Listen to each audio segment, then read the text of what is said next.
The Young and the Restless Spoilers Nick's reckless pursuit, a showdown with Ian Ward. Nick Newman had never been one to back down, especially when it came to protecting the people he loved. Sharon's sudden disappearance had left him sleepless and driven by desperation. The name Ian Ward loomed large in his mind, an ominous shadow tied to the chaos surrounding Sharon. Fueled by anger and a burning need to uncover the truth, Nick decided to take matters into his own hands. The dangerous trail. Nick's suspicions about Ian Ward had been brewing for weeks, but tracking the man was no easy task. Ian, a master manipulator with a knack for staying elusive, had always kept one step ahead. Yet, Nick's determination led him to a quiet, secluded cabin on the outskirts of Genoa City, a place Ian Ward had been seen frequenting. This was it. Nick knew he was close. Armed with adrenaline and sheer rage, Nick parked his car a short distance away and approached the cabin on foot. The tension was palpable as he crept closer, every sound magnified in the stillness of the night. Through the thin walls, Nick could hear muffled voices, a man's low, calculated tone and a woman's faint responses. It was enough to confirm his suspicions. Ian Ward was inside, and Sharon might be with him. The confrontation. Nick didn't hesitate. His anger boiled over as he pounded on the door with the force of a battering ram. "Open up, Ian," he shouted, his voice a mixture of fury and desperation. There was a moment of silence inside, and then the door creaked open just slightly. Ian Ward appeared, looking as calm as ever. His face was a mask of innocence, but his eyes betrayed a flicker of surprise. In his hands, he clutched a worn leather-bound book, what looked like a Bible. "Well, if it isn't Nicholas Newman," Ian said, his voice dripping with mock cordiality. "To what do I owe the pleasure of this late-night visit?" Nick pushed the door open with force, shoving past Ian and into the small cabin. His eyes darted around the dimly lit room, searching for any sign of Sharon. "Where is she?" he demanded, his voice echoing through the cramped space. "Where's Sharon?" Ian stepped back, clutching the Bible tightly against his chest. "I have no idea what you're talking about," he said smoothly. "I've been here all night, reading scripture and reflecting. Perhaps you should try doing the same, it might help with that temper of yours." Nick wasn't buying it. He scanned the room quickly. It was sparsely furnished, a worn couch, a small table littered with papers, and a single lamp casting an eerie glow. But something felt off. The room was too quiet, too staged. A hidden truth. What Nick didn't see was Jordan, Ian's accomplice, hiding just behind the bathroom door. She pressed her back against the wall, holding her breath as Nick's footsteps drew closer. In the far corner of the cabin, another door led to a small, soundproofed room. Inside, Sharon was bound and terrified, her screams muffled by the thick walls. When she heard Nick's voice, her heart leapt with hope. "Nick! Help me," she shouted, but her cries barely carried through the room's heavy insulation. Nick froze for a moment, thinking he'd heard something, but Ian was quick to interrupt. "You have no right barging in here," Ian said sharply, his calm demeanor beginning to crack. "This is private property.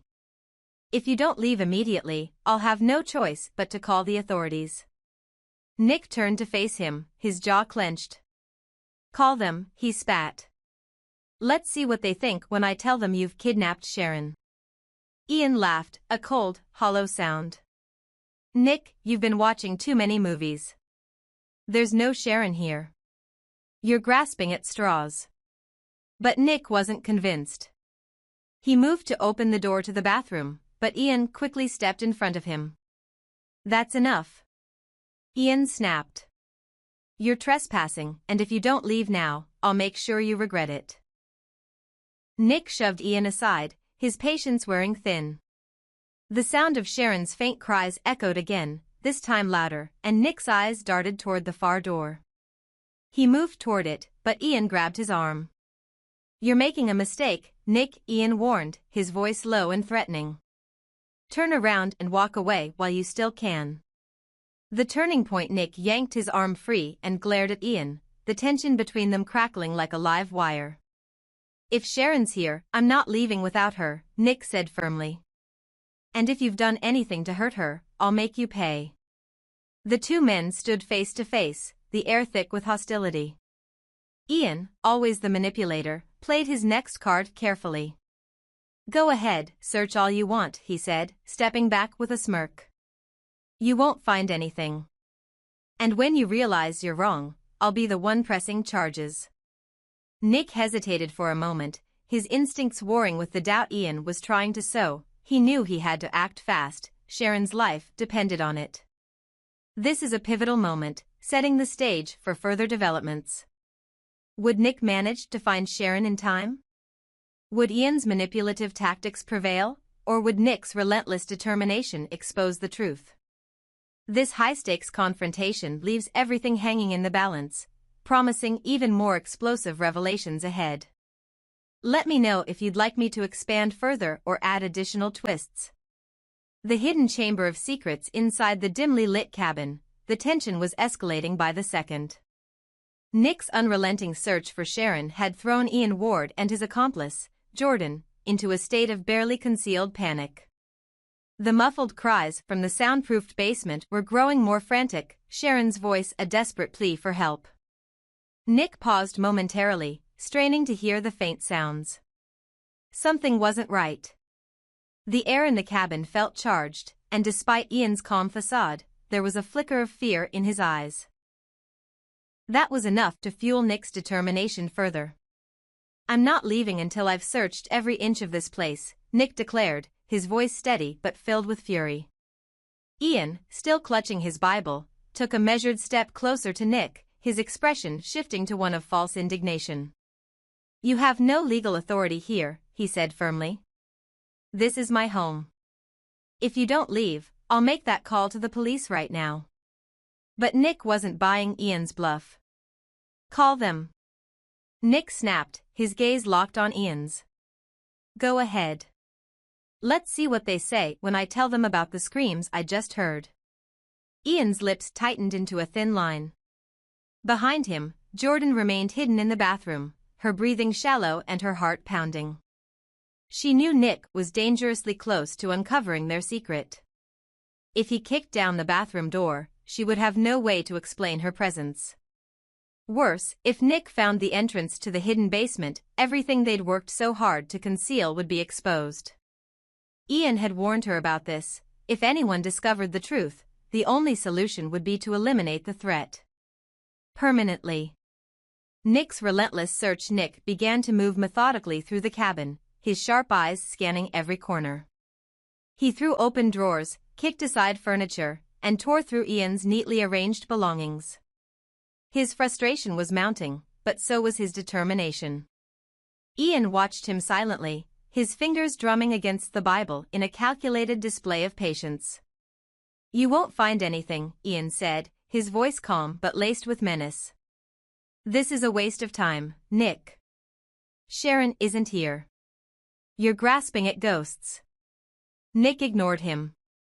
He stepped toward the bathroom, his hand reaching for the doorknob.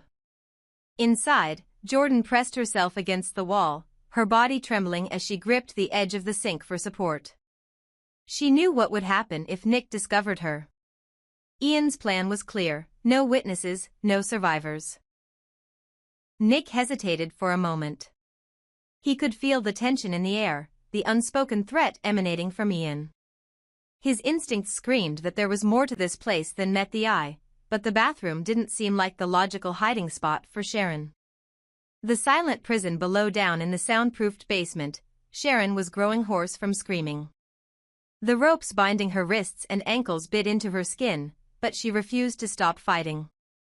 She knew Nick was close, she had heard his voice echo faintly through the walls. If she could just make enough noise, maybe he would hear her. But the thick insulation of the basement rendered her cries almost inaudible. The basement itself was a stark, cold space. Ian had designed it to be nearly impenetrable, a hidden chamber where no one could hear or see what transpired. The walls were reinforced with layers of soundproofing material, and the single door leading out was locked tightly. Sharon's only hope lay in Nick's persistence. A growing sense of danger. Nick's hand lingered on the bathroom doorknob, and Jordan's heart raced as she prepared for the worst. If Nick barged in, there would be no more hiding. She quickly glanced around for anything she could use as a weapon, her mind racing with dark thoughts. Ian had promised her protection, but she doubted his assurances now that Nick was closing in. "Stay away from that door," Ian said suddenly, his voice breaking the silence. Nick turned to face him, his expression one of defiance. Ian took a step forward, his grip on the Bible tightening. "You're going too far. If you don't leave now, you'll what?" Nick interrupted, his voice rising. "You'll call the cops? Or maybe you'll just kill me like you've killed everyone else who gets in your way." Ian's eyes narrowed, and a sinister smile played on his lips. "Careful, Nick. You're treading on dangerous ground." Nick didn't flinch. Instead, he took a step closer to Ian, their faces inches apart. "I know Sharon is here," he said, his voice low and filled with venom.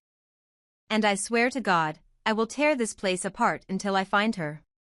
The fragile balance of power. Jordan's nerves were fraying, and Ian could sense it.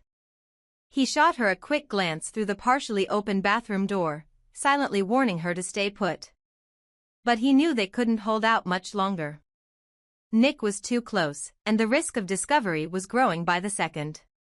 Meanwhile, Sharon's muffled cries grew louder, her desperation fueling her resolve. Nick froze for a moment, straining to hear the faint sound. He turned toward the far corner of the cabin, his eyes narrowing. "What's behind that door?" he demanded, pointing to the area where the hidden basement entrance was concealed. Ian's face darkened. "Nothing," he said quickly. "It's just a storage closet." Nick didn't believe him for a second. He moved toward the door, but Ian stepped in front of him, blocking his path. "You've gone far enough," Ian said, his voice rising. "If you don't leave now, there will be consequences." Nick glared at him, his fists clenched. "Move, or I'll make you move," he growled. The breaking point. The tension in the cabin was unbearable.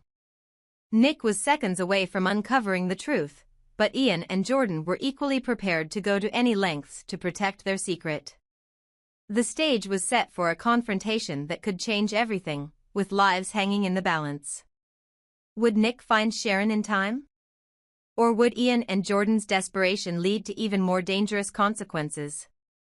The stakes had never been higher, and the next move would determine the fate of everyone involved. Let me know if you'd like to continue the story, add more twists, or develop specific aspects further.